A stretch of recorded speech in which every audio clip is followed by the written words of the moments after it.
اور اس بدبخت کا یہ کہنا کہ یہ سارا کچھ چندوں سے چلتا ہے، تو اس نادان کو یہ نہیں پتہ کہ یہ چندے، یہ وظائف، یہ نذرانے،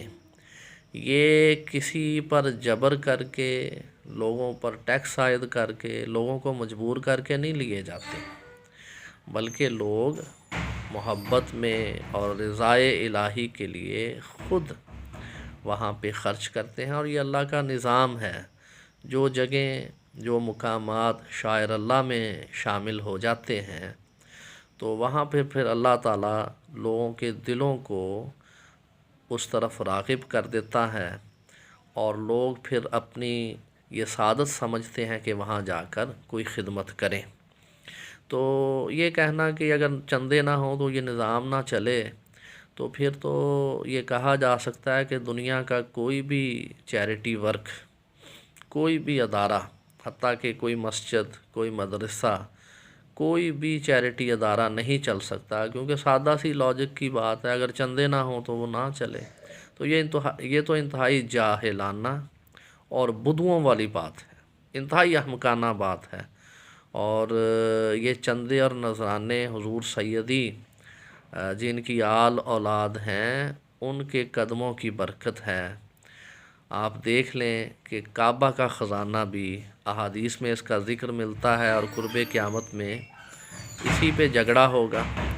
اور اسی طرح رسول اللہ صلی اللہ علیہ وآلہ وسلم کے در اقدس پر بے حد زیادہ خزانہ ہر دور میں موجود رہا ہے، اور اسی خزانے کو لوٹنے پھر یہ آل جو سعود کے جو ڈاکو تھے، یہ ترکوں کے دور میں آتے رہے ہیں۔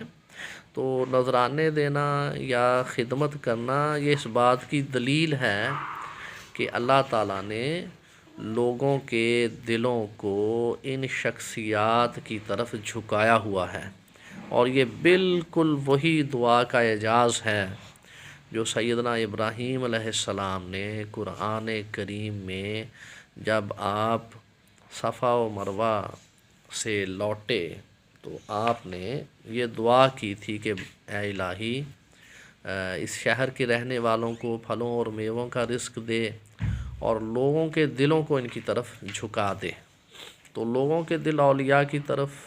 جھکے ہوتے ہیں، اور یہ دعائے ابراہیم کا اعجاز ہے، اور آل رسول کو یہ فیضان ہے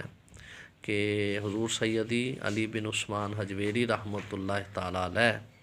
جن کا سلسلہ نسب 8 واسطوں سے حضور مولا علی علیہ السلام سے ملتا ہے،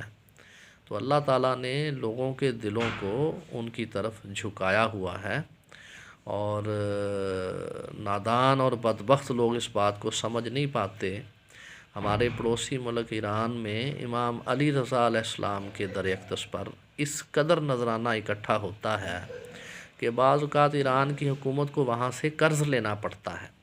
اور پاکستان میں بھی آپ کیا سمجھتے ہیں کہ اسحاق ڈار نے کوئی خدمت کے لیے حجویری ٹرسٹ بنایا ہے؟ حجویری ٹرسٹ بنانے کا مقصد ہی یہ ہے کہ داتا صاحب کے در اقدس پر لوگ جو عقیدت سے نذرانے دیتے ہیں ان کو بٹور لیا جائے اور اپنی عیاشیوں پر خرچ کیا جائے۔